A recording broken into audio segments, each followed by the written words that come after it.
Poucos nomes ecoam com tanta força no pensamento ocidental quanto o de Platão. Discípulo de Sócrates e mestre de Aristóteles, Platão não é apenas um filósofo, mas uma fundação. Sua filosofia é uma arquitetura grandiosa que busca ordenar o mundo segundo o princípio da verdade, da justiça e da alma racional. Pensar Platão é pensar o nascimento da filosofia como um modo de vida, como uma orientação da alma em direção ao bem. Ao contrário do senso comum, Platão não é um idealista no sentido ingênuo da palavra.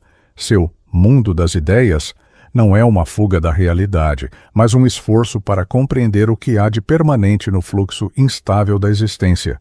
O mundo sensível é para Platão apenas sombra, um teatro de aparências onde os homens vivem como prisioneiros de uma caverna, confundindo reflexos com realidades. Essa imagem, presente no livro 7 da República, se tornou um símbolo imortal da condição humana, alienada de sua própria essência. Mas o que é essa essência? O que significa a ideia do bem?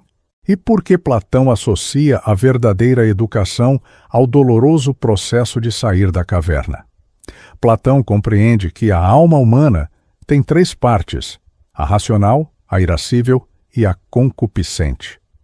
Em sua analogia da carruagem, presente no Fedro, ele descreve a alma como uma biga conduzida por 2 cavalos, um obediente e nobre, o outro indisciplinado e movido por impulsos. Cabe à razão conduzir essa biga rumo ao mundo das formas eternas. É essa alma racional que deve guiar a cidade, no modelo político que Platão delineia na República. Só o filósofo, aquele que vê as ideias, está apto a governar. Só aquele que contempla o bem em si pode legislar com justiça. A crítica de Platão à democracia é, portanto, inseparável de sua teoria do conhecimento. Para ele, a democracia, ao permitir que qualquer um governe, equivale a permitir que qualquer um comande um navio sem saber navegar. É o triunfo da ignorância sobre a sabedoria.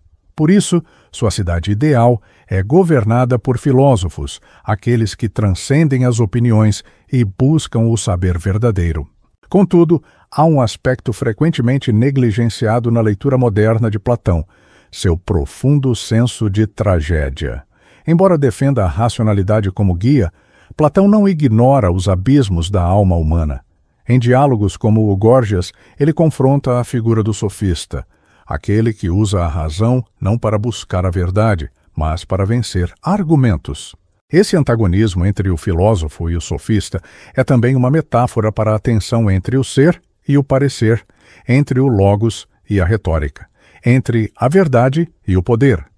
Essa tensão está presente também na figura de Sócrates, seu mestre, que aparece como personagem em grande parte de seus diálogos. Sócrates é o paradigma do filósofo, aquele que reconhece sua ignorância e, por isso, se torna sábio. Em obras como o Fédon, Platão apresenta a morte de Sócrates não como fim, mas como libertação da alma em direção ao mundo inteligível. O corpo, com seus desejos e limitações, aprisiona a alma. Morrer para o filósofo é se libertar das correntes do sensível. Essa é a dimensão metafísica da filosofia platônica. A vida verdadeira só é possível na medida em que nos voltamos para aquilo que é eterno.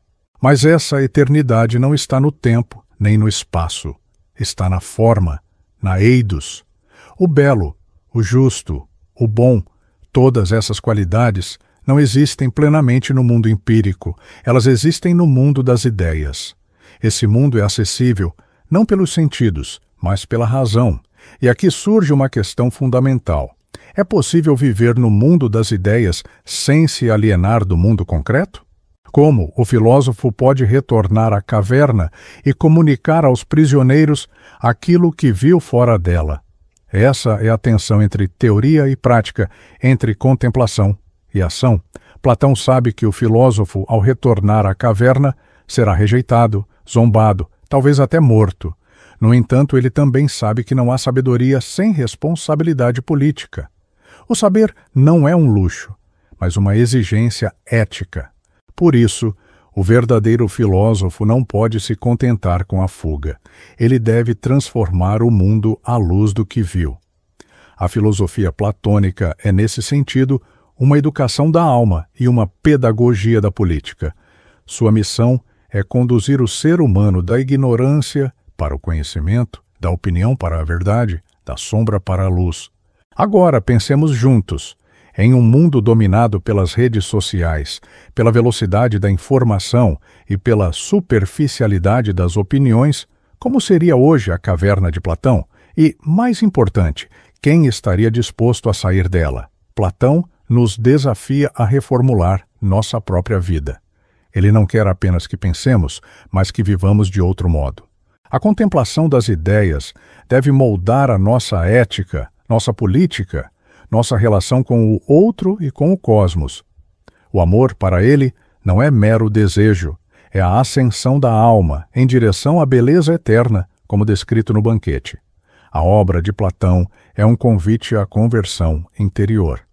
Seu ideal é o de uma existência fundada na harmonia da alma, na justiça da cidade e na busca incessante pela verdade. Não se trata de alcançar certezas absolutas, mas de se colocar no caminho do saber.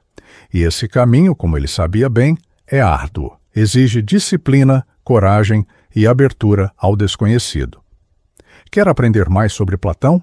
Deixamos um link para uma aula gratuita aqui na descrição.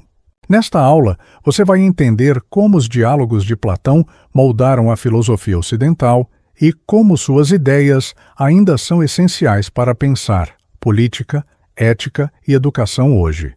Não perca!